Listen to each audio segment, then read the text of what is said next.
قال الله تبارك وتعالى في القرآن العظيم والفرقان الحميد وفي خطابه القديم سبحان الذي أسرى بعبده ليلا من المسجد الحرام إلى المسجد الأقصى الذي باركنا حوله لنريه من آياتنا إنه هو السميع البصير آمنت بالله صدق الله مولانا العظيم وقال الله تبارك وتعالى في شأن حبيبه الكريم إن الله وملائكته يصلون على النبي يا أيها الذين آمنوا صلوا عليه وسلموا تسليما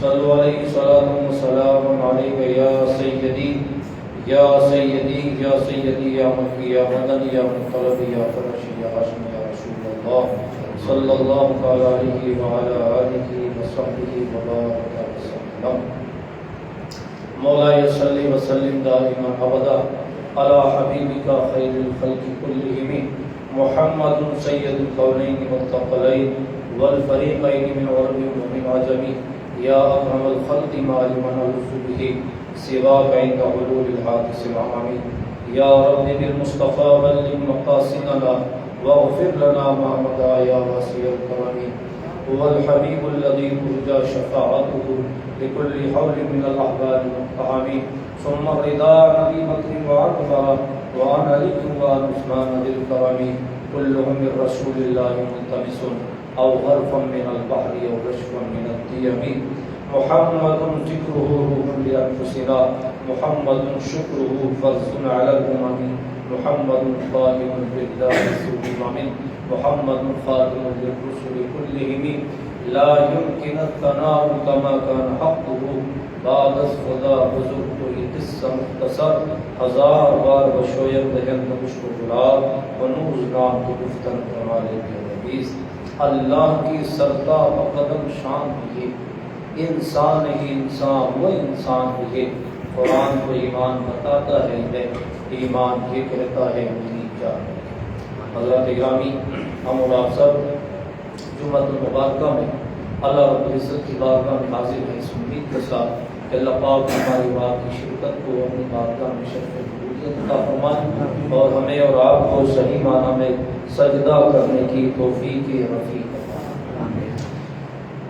میں اپنی بات کا آغاز کرنے سے قبل جو سوشل میڈیا کے ذریعے سے مسجد رضا کے پیج سے لائیو پروگرام دیکھتے ہیں تو بہت سے لوگ سلام کرتے ہیں بہت سے لوگ دعاؤں کے لیے کہتے ہیں تو میں ان کے حق میں دعا کرتا ہوں کہ جو جس نیت کے ساتھ دعا کے لیے کہتا ہے اللہ پاک اس کام میں برکت عطا فرمائے اور اس کی جائز تمنا کو پورا فرمائے چونکہ ہر ایک کا سلام کا جواب دینا تو مشکل ہو جائے گا کیونکہ میں اجتماعی سلام کا سب کا جواب بھی پیش کرتا ہوں کہ میری طرف سے ان کو سلام ہو اور ان پر بھی اللہ کی رحمتیں ہوں۔ آج کا ہمارا ٹاپک ہے کیونکہ 2 دن کے بعد میں انشاءاللہ تبارک و تعالیٰ وہ عظیم رات بھی ہمارے اور آپ کے سامنے آنے والی ہے جس کو ہم اور آپ سب شب معراج کے نام سے جانتے ہیں۔ شب معراج یعنی جس رات اللہ پاک نے اپنے محبوب صلی اللہ علیہ وسلم کو معراج عطا اس کا مختصر سا خاکہ آپ کے سامنے رکھوں گا۔ آج بات کا آغاز کروں گا انشاءاللہ تبارک تعالیٰ اور شب معراج میں تفصیلاً اس بات میں انشاءاللہ تعالیٰ گفتگو کی جائے گی۔ شب معراج اس کے 2 پہلو ہیں، ایک تو اللہ کے حبیب علیہ السلام کا زمینی سفر ہے اور ایک اللہ کے حبیب علیہ السلام کا آسمانی سفر ہے اور پھر ایک اللہ کے حبیب علیہ السلام کا آسمان سے بھی اعلیٰ سفر۔ تو جو زمینی سفر ہے اللہ کے حبیب علیہ السلام کا یہ آپ علیہ السلام کا بحیثیت نبی بحیثیت بشریت آپ علیہ السلام کا سفر ہے جو مکہ المکرمہ سے لے کر بیت المقدس اور اس کے بعد پھر بشری سفر ختم ہو جاتا ہے، نورانی سفر کا آغاز ہوتا ہے۔ تو بیت المقدس سے لے کے آسمان اور 7واں آسمان تک اور عرش معلیٰ تک وہ سفر نورانی سفر ہے۔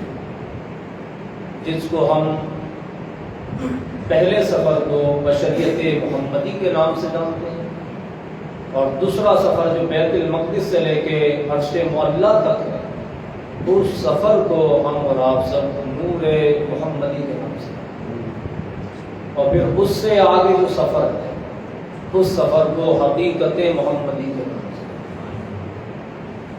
یہ تین حیثیت ہے، ایک ہے بشریت محمد، ایک ہے نور محمدی، اور ایک ہے حقیقت محمد۔ ہم اس کے پہلے پہلو پر گفتگو کریں گے آج، بشریت محمدی، جس کا ذکر اللہ پاک نے قرآن میں فرمایا۔ پہلے سفر کا آغاز جو بیت المقدس تک ہوا مکہ سے لے کر، اس کا ذکر اللہ پاک نے سورہ بنی اسرائیل پارہ نمبر 15 میں پہلی آیت مقدسہ میں ذکر فرمایا، اور اس کے بعد والا جو سفر ہوا ہے ان دونوں سفروں کا مشترک اللہ رب العزت نے بیان قرآن پاک کے پارہ نمبر 27 پارے میں سورہ والنجم کی تقریباً 18 آیات میں فرمایا۔ زور سے بولو یعنی 18 آیات میں اللہ رب العزت نے مسلسل پہ در پہ سفر، سیڑھی بسیڑھی جیسے ہوتا ہے، اس سفر کو اللہ پاک نے سورہ والنجم میں ارشاد کیا، اور پھر اس کے بعد کیا ہوا، وہاں پر کس طرح کے معاملات ہوئے، اور اس بات کو اللہ کے حبیب علیہ السلام نے اپنی زبان مبارک سے بیان کیا، اور اتنی کثیر احادیث اس سلسلے میں ہے جو حد تواتر کو پہنچی ہوئی ہیں، بڑی مشہور احادیث ہیں جو اللہ کے حبیب علیہ السلام نے واپس آنے کے بعد اپنا سفر نامہ خود بیان فرمایا کہ میں نے کیا کیا دیکھا، کس کس چیز کو دیکھا، کس کس سے میری ملاقات ہوئی، کیسے کیسے سفر ہوا، کب میں گیا تھا، کب واپس آیا، رب سے میری ملاقات ہوئی، رب نے مجھے کچھ ارشاد فرمایا، میں نے رب کی حمد بیان کی، رب نے جو ہے میرے اوپر درود بھیجا۔ یہ ساری چیزیں اللہ کے حبیب علیہ السلام نے اپنی زبان مبارک سے بیان فرمائی۔ 3 باتیں ہو گئی۔ پہلی بات یعنی مکہ سے لے کر بیت المقدس کا سفر سورہ بنی اسرائیل، بیت المقدس سے لے کر لامکہ اور قابقہ حسینی کا سفر قرآن کے پارہ نمبر 27 سورہ والنجم، اور اس دوران کیا ہوا، کس سے ملاقات ہوئی، اس سب کی ڈیٹیل اللہ کے حبیب علیہ السلام نے اپنی زبان مبارک سے فرمائی، جو احادیث کریمہ کی شکل میں ہے۔ اب تینوں باتیں اتنی مضبوط ہیں کہ اس میں کسی کو کوئی ڈاؤٹ اور شک کی گنجائش رہ ہی نہیں جاتی ہے کہ معراج کیا ہے۔ یعنی یہ کسی مولوی صاحب کی کتاب تو نہیں ہے کہ صاحب کسی صاحب نے لکھ دیا ہو، کسی پیر صاحب نے لکھ دیا ہو، یہ یا تو معراج کی بات اللہ بیان فرما رہا ہے، اور معراج میں کیا ہوا ہے وہ رسول اللہ بیان فرما رہا ہے، یعنی اللہ بیان فرما رہا ہے اور رسول اللہ بیان فرما رہے ہیں، اور جو اللہ اس کے رسول کی بات نہ مانے اس کا ایمان سے کیا تعلق؟ ایمان کا اس سے تعلق ہوتا ہے جو اللہ اس کے رسول کی بات مانے۔ اب یہاں پر قرآن مجید میں فرمایا سبحان الذی اسریٰ بعبدہ لیلا من المسجد الحرام الی المسجد الاقصی الذی بارکنا حولہ لنریہ من آیاتنا انہ هو السمیع البصیر۔ یہ پورا بیت المقدس تک کا سفر ہے۔ اس 2 آیات کے اندر، یعنی ایک ہی آیت ہے، 2 لائنوں میں اللہ پاک نے پورا کعبہ سے لے کر کے مسجد حرام سے لے کر کے جو سفر بیت المقدس تک ہوا وہ پورا اس کے اندر بیان ہے۔ اب چونکہ میں سفر معراج شروع کر رہا ہوں تو اپنی بات کا آغاز میں اعلیٰ حضرت کے قصیدہ معراج، اعلیٰ حضرت فاتح بریلوی رضی اللہ تعالیٰ نے جو قصیدہ معراج ہے اس کے 67 اشعار، کتنے اشعار؟ 67 اشعار ہیں۔ اعلیٰ حضرت نے لکھا، 1-2 شعروں میں بات نہیں، وہ 67 اشعار، اور اس طرح سے اعلیٰ حضرت نے لکھا، جب آپ اس کو قصیدہ معراج کو کریں گے تو آپ کو پیدر پہ لگے گا کہ سیڑھی بائی سیڑھی آپ حضور کے پیچھے پیچھے چلیں، ایسے معراج۔ یہ اعلیٰ حضرت نے لکھا کہ میں اس کی 3 وجہ میں بتاتا ہوں۔ یہ اعلیٰ حضرت نے کیوں لکھا؟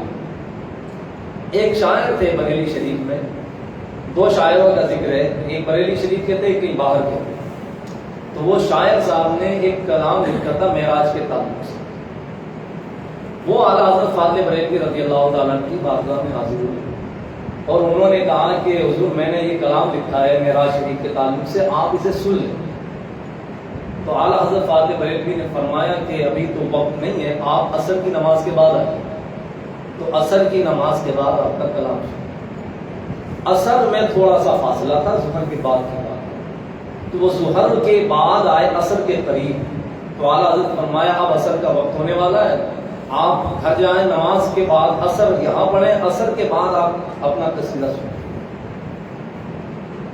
اسی بیچ میں عصر اور مغرب اس کے درمیان نماز کے درمیان اعلیٰ حضرت فاضل بریلوی نے یہی قصیدہ معراج لکھا، اور لکھنے کے بعد جب عصر کے بعد وہ شاعر آئے، انہوں نے کہا جی بیٹھے، انہوں نے کہا میرا آپ قصیدہ سنیں۔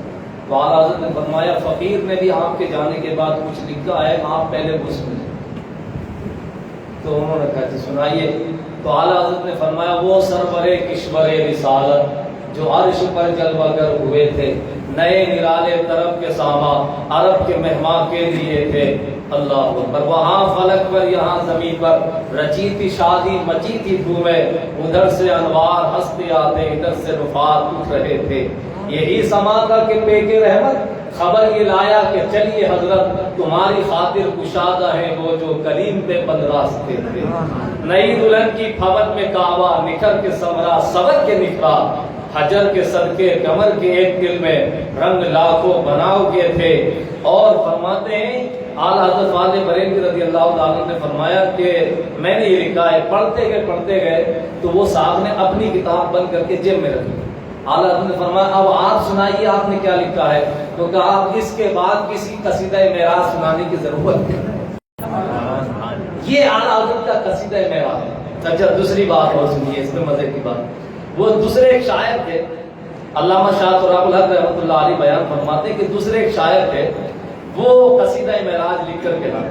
ان کا شعر سنیے پہلے، آپ ہنسنا نہیں، پہلے آپ ان کا شعر سنیے۔ کاشی، ہندی کا لفظ کاشی ایک ندی ہے، کاشی متھرا، وہ اسے کہتے ہیں کیا کہتے ہیں بنارس کو کاشی کہتے ہیں، وہاں پر گنگا بہتی ہے۔ تو اور گنگا تو آپ جانتے ہی گنگا کا پانی، تو اس کو انہوں نے شاعر صاحب نے قصیدہ معراج میں کیا لکھا؟ سمت کاشی سے چلا جانب ستھرا بادل، برق کے کاندھے پہ لائی ہے صبا گنگا کا جل۔ جب یہ انہوں نے لکھا تو اعلیٰ حضرت نے فرمایا بس آپ ایک ہی شعر سنائیے، اس کے آگے آپ نہ سنائیے۔ اعلیٰ حضرت نے فرمایا میں نے بھی کچھ لکھا ہے، آپ وہ سنیے۔ پھر اعلیٰ حضرت نے یہ جب پڑھا تو انہوں نے اپنا دیوان اسی وقت پھاڑ دیا، بولے اس کی ضرورت نہیں ہے، جب یہ لکھا گیا ہے تو اس کے کسی قصیدہ معراج کی اب ضرورت نہیں ہے۔ یہ تھے مولانا حسن کاکور، انہوں نے لکھا تھا۔ اس کے بارے میں یہ مشہور ہے، میں آپ کو بتاؤں، حضور محدث اعظم رضی اللہ تعالیٰ سید محمد اشرف جیلانی رضی اللہ تعالیٰ لکھنؤ کی زمین پر ایک بہت بڑا مشاعرہ ہوگا، اور میں کیا لکھوں گا؟ تو حضرت سید محدث سیکوچ کے رحمۃ اللہ علیہ فرماتے، محدث اعظم فرماتے میں نے قصیدہ معراج شروع کر دیا، اور میں نے جب یہ شعر پڑھے، وہ سرور کشور رسالت جو عرش پر جلوہ گر ہوئے تھے، انہیں حفظ یاد تھا پورا، 67 اشعار پڑھ دی۔ پڑھنے کے بعد آپ نے فرمایا پورے جلسے میں، پورے مشاعرے میں سکتہ چھا گیا۔ جو بڑے بڑے اردو زبان کے ادیب شاعر تھے، میں نے ان سے کہا اب آپ بتائیے آپ کا عبونیت اس کے بارے میں کیا ہے کہ یہ اردو کی کون سی حد پر جا کر کے رکا ہے، اس میں کتنی فصاحت؟ نے جواب دیا جناب یہ کلام لکھا ہوا نہیں ہے، یہ کلام جس کے بارے میں لکھا گیا اس نے خود بتا کے لکھوایا۔ زور سے بول سبحان اللہ۔ کہا یہ لکھا ہوا نہیں ہے، بندہ ایسا لکھتا نہیں ہے، یہ تبھی لکھ سکتا ہے جب حجابات اٹھ جائیں، جنت سے اگر کوثر و تسلیم کا پانی لایا جائے اس سے لکھنے کے قابل۔ یہ قصیدہ معراج تھا جو اعلیٰ حضرت فاضل بریلوی رضی اللہ تعالیٰ کے ایک ایک شعر کو تبارک اللہ یہ شان تیری تجھی کو زیبا ہے بے نیازی، کہیں وہ جوش لن ترانی کہیں تقاضے وصال کے۔ ایک طرف تو حضرت موسیٰ کلیم نے نہیں کہا قال ربی ارینی انظر الیک، اے مولا میں تجھے دیکھنا چاہتا ہوں، اللہ نے کیا فرمایا؟ لن ترانی، نہیں تم نہیں دیکھ سکتے. انہوں نے کہا نہیں میں دیکھنا چاہتا. تو اللہ فرمایا لن ترانی، یہ مقصد نہیں تھا. جملہ دیکھیے، لن ترانی فرمایا تم نہیں دیکھ سکتے. یہ نہیں فرمایا کہ مجھے کوئی نہیں دیکھ سکتا، فرمایا نہیں تم نہیں دیکھ سکتے. اللہ کی بارگاہ میں عرض کی باری تعالیٰ تو یہ کوئی نہیں دیکھ سکتا. فرمایا نہیں، کوئی کیوں نہیں دیکھ سکتا؟ ایک ہے میرا محبوب جو مجھے دیکھ سکتا ہے مگر تم نہیں دیکھ سکتا. وہ اللہ کی بارگاہ میں گیا، اس نے کہا باری تعالیٰ کیسے بندے کے پاس بھیج دیا ہے کہ اس نے تو، میں نے تو سب کی نکالی، اس نے میری نکال دی، آنکھ نکال دی آنکھ. تو اللہ رب العزت نے فرمایا جانتے نہیں ہو، اللہ نے اسے اپنا کلیم بنایا. ادب سے جانا اس کی بات، ادب سے جانا. تو کیا کہا؟ نویں پارے میں ہے، نویں پارے میں اللہ پاک نے فرمایا قال ربی ارنی انظر الیک قال لن ترانی ولکن انظر الی الجبل فإن استقر مکانہ فسوف ترانی فلما تجلی ربہ للجبل. تو اللہ پاک نے فرمایا نہیں آپ مجھے نہیں دیکھ سکتے. یہ سورہ الاعراف ہے، تو یہی آیت نکلی. قال ربی ارنی انظر الیک قال لن ترانی، آپ نہیں دیکھ سکتے. تو باری تعالیٰ کوئی صورت تو بنا کے میں دیکھ لوں. تو اللہ پاک نے فرمایا ایک صورت ہے، وَلَكِنْ انظُرْ إِلَى الْجَبَلِ فَإِنِ اسْتَقَرَّ مَكَانَهُ فَسَوْفَ تَرَانِي. یہ جو دور کا پہاڑ دیکھ رہے ہیں نا آپ، اللہ نے فرمایا وَلَكِنْ انظُرْ إِلَى الْجَبَلِ، یہ جو دور کا پہاڑ آپ دیکھ رہے ہیں میں اپنی تجلی کا 1 کروڑ میں حصے میں سے ایک حصہ اس پر ڈالوں گا. آپ اپنی نگاہوں سے اس پہاڑ کو دیکھیں. اگر آپ نے پہاڑ دیکھ لیا تو سمجھو آپ نے مجھے دیکھا ہے، میری تجلی کو دیکھ لیا. وَلَكِنْ انظُرْ إِلَى الْجَبَلِ فَإِنِ اسْتَقَرَّ مَكَانَهُ فَسَوْفَ تَرَانِي فَلَمَّا تَجَلَّى رَبُّهُ لِلْجَبَلِ جَعَلَهُ دَكًّا وَخَرَّ مُوسَىٰ صَعِقًا. جب اللہ پاک نے اپنے تجلی کے کروڑ میں حصے میں سے ایک حصہ اس پہاڑی پر ڈالا تو پہاڑ جل کر کے راکھ ہو گیا. حضرت موسیٰ علیہ السلام کی نگاہ جیسی اٹھی تھی تو فوراً بے ہوش ہو کر گشی کھا کر زمین پر گئے. اور جب ان کو ہوش آیا فلما افاق قال سبحانک تبت الیک وانا اول المؤمنین. اے مولا پاکی ہو تیری ذات کے لیے، تیری ذات کے لیے پاکی ہے. میں ایمان لایا، بے شک تو نے تجلی ڈالی، میں تو اس کی بھی تاب نہیں لا سکا، میں اسے بھی نہیں. اب جانتے ہو وہ تجلی ڈالی آج جس حالت میں، پہلے اس حالت میں نہیں تھی. جب تجلی اس پر ڈال دی گئی اس کے بعد میں حضرت موسیٰ علیہ السلام کی نگاہوں میں ایک لمحے کے لیے جو تجلی آئی تو اس کا جلال کا عالم یہ تھا کہ جدھر نگاہ رب کی بھاری تعالیٰ یہ تو بڑا غضب ہو گیا، میں جدھر کو دیکھ رہا ہوں آگ لگ رہی ہے، اب اس کے بعد مجھے اپنی قوم کے پاس بھی جانا ہے، تو اگر میں نظر اٹھاؤں گا تو لوگ جل جائیں گے، تو میری تبلیغ کا کیا فائدہ ہوگا. اب سنو عقیدہ سنو. ایسے ماحول میں اللہ پاک کی عزت کی طرف سے آواز آئی موسیٰ کہ بے شک ساری چیزیں چل رہی ہیں، ایک کام کرو، یہ جو جبہ آپ پہنے ہوئے ہیں کرتا اسے نکال لو اور نکال کر کے اپنی آنکھوں پہ ڈالو. تو موسیٰ نے عرض کی باری تعالیٰ پہاڑ جل رہے ہیں، درخت جل رہے ہیں، جنگلات میں آگ لگ رہی ہے، یہ کرتے کی کیا حیثیت ہے، یہ بھی جل جائے گا. فرمایا نہیں یہ نہیں. اللہ پاک کی طرف سے جواب آیا یہ نہیں. دیکھو بزرگوں کی نگاہ کرم جس چیز پہ ہو جائے تو اس چیز کو کوئی چلا نہیں سکتا ہے. تو کہا یہ نہیں چلے گا. کہا باری تعالیٰ یہ کیسے نہیں چلے گا؟ فرمایا یہ اس لیے نہیں چلے گا موسیٰ، جب ہم نے تجلی ڈالی تھی اور آپ نے آنکھ بھر کے دیکھی تھی تو آپ تو بے ہوش ہو گئے تھے، لیکن اس کرتے نے ضرور دیکھا تھا. زور سے بول سبحان اللہ. یہ جو کرتا آپ پہنے ہوئے تھے آپ کے ساتھ ساتھ ہماری تجلی کو اس نے دیکھا، وہ کرتا نہیں چل سکتا. یار اندازہ کرو، جو رب کی تجلی کرتا دیکھے تو نہ چل سکے، اور جو محبوب معراج کی رات اپنی آنکھوں سے رب کو دیکھ کر کے آئے اس کے نور کا حالت کیا ہو. اور یہ فرق ہے، وہ موسیٰ کلیم اللہ ہے کہ رب کی تجلی دیکھی تو جنگلات میں آگ لگ گئی. یہ نگاہ مصطفیٰ ہے کہ تجلی نہیں دیکھی، تجلی نہیں دیکھی، رب کو دیکھا. اور بھی جب اتر کے رہا ہے تو آگ نہیں لگی، پتہ یہ چلا کہ وہ موسیٰ کلیم اللہ ہے، یہ محمد حبیب اللہ. سبحان اللہ. یہ حبیب اللہ سنو. اس کے بعد جب جناب والا حضرت موسیٰ علیہ نبی علیہ السلام نے اوپر یہ باتیں آپ کو میں آئے بھائی شاید نہیں کرتا, یہ رب کا قرآن ہے, ایک ایک لفظ آپ سن رہے ہیں تو مجھے بھی 10 نیکیاں مل رہی ہیں اور آپ کو بھی مل رہی ہیں. اور اللہ کے حبیب علیہ السلام نے ارشاد فرمایا صرف قرآن کے لفظوں کی نیکیاں نہیں ملتی ہے بلکہ اس کا ترجمہ اور تفسیر پڑھنے پر بھی اللہ. آپ قرآن کا ترجمہ سننا, ایک ایک لفظ تو سنو. فَإِنِ اسْتَقَرَّ مَكَانَهُ فَسَوْفَ تَرَانِي فَلَمَّا تَجَلَّى رَبُّهُ لِلْجَبَلِ جَعَلَهُ دَكًّا وَخَرَّ مُوسَىٰ صَعِقًا فَلَمَّا أَفَاقَ.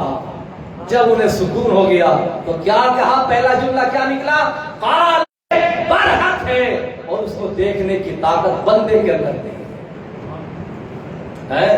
اسی لیے ہم نے تو ہمارا عقیدہ اور ایمان یہی ہے نا کہ ایک دیکھنے والے کا کہاں مان لیا ہے اور بن دیکھے ہم نے تجھ کو خدا مان لیا ہے. ہم نے تو نہیں دیکھا ہے لیکن جس نے دیکھا ہے اس نے کہا ہے کہ ہاں رب ہے, تو ہم نے بھی مانا جی رب ہے. سنو, تو اس کے بعد جناب موسیٰ کلیم اللہ جب اپنے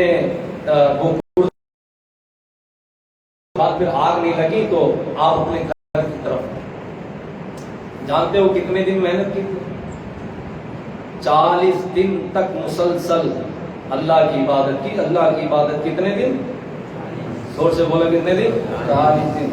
پہلے 30 دن کے لیے بولا 30 لیلۃ 30 راتیں, اور پھر جب 30 راتیں مکمل ہو گئی وَأَتْمَمْنَاهَا بِعَشْرٍ فرمایا 10 اور بڑھاؤ, فَتَمَّ مِيقَاتُ رَبِّي 40 لیلۃ, اور پھر 40 راتیں کر دی.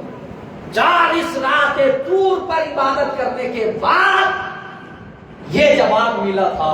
کیا جواب ملا تھا, 40 دن تک بندے نے عبادت کی اور عبادت کرنے کے بعد کیا جواب ملا, قال ربی ارنی انظر الیک قال لن ترانی.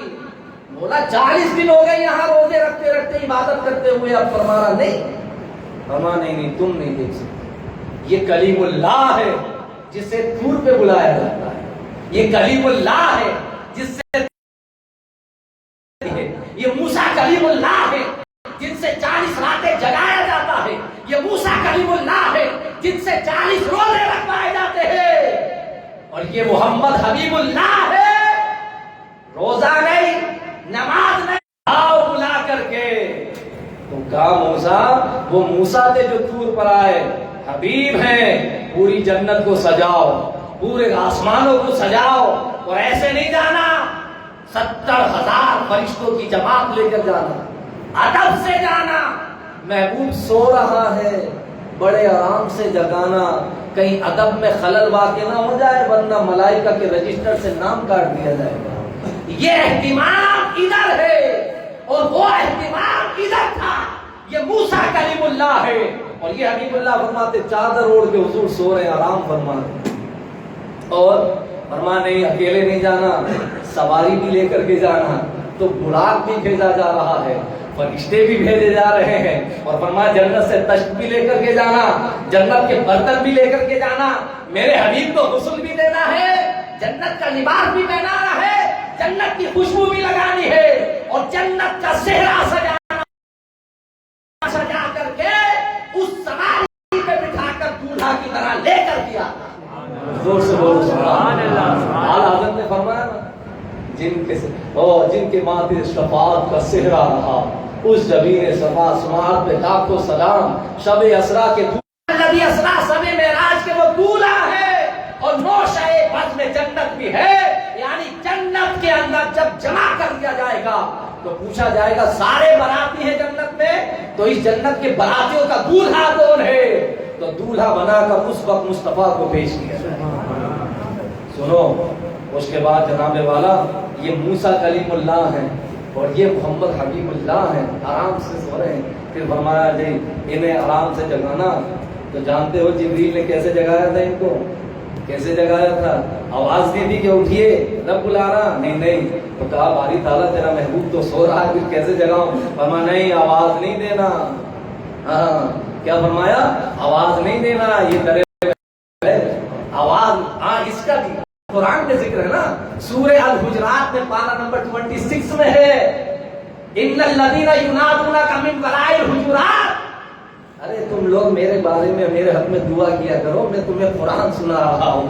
ان الذین ینادونک من وراء الحجرات، اٹھ جائے گا. اور جب میرا حبیب اٹھ جائے تو ادب سے کہنا مولا یا رسول اللہ آیا نہیں ہوں، رب نے بلایا ہے، آپ کو لینے آیا ہوں تاکہ رب آپ سے ملاقات فرمانا چاہے. تو فرمایا جبریل نے ہوٹ لگائے، اور بھی جب ہوٹوں سے مصطفیٰ جان گئے کہ جبریل ہوٹ لگا رہا ہے، طلبہ مصطفیٰ کا ہے، ہوٹ جبریل امین کے ہیں، پھر جبریل نے اپنی کافوری آنکھیں لگائیں، مصطفیٰ پوچھے فرمایا جبریل کیا بات ہے؟ عرض کی یا رسول اللہ رب نے بلایا ہے اس لیے دینے کے لیے آیا ہے. یہی سما تھا، اعلیٰ حضرت نے اپنے قصیدے میں نہیں کہا یہی سما تھا کہ بے کے رحمت خبر یہ حضرت تمہاری خاطر کشادہ ہے وہ جو کلیم پہ بند راستے تھے، آپ کے لیے کھول دیے گئے. آخری جملہ سنو کہ جب موسیٰ کلیم اللہ ہو کر حبیب اللہ کے برابر نہیں ہو سکتے تو یہ مولا جی کیسے حبیب اللہ کے برابر ہو سکتے ہیں؟ عقیدہ وہی رکھو. الحمدللہ رب العالمین. جن لوگوں نے سننے نہیں پڑی وہ سن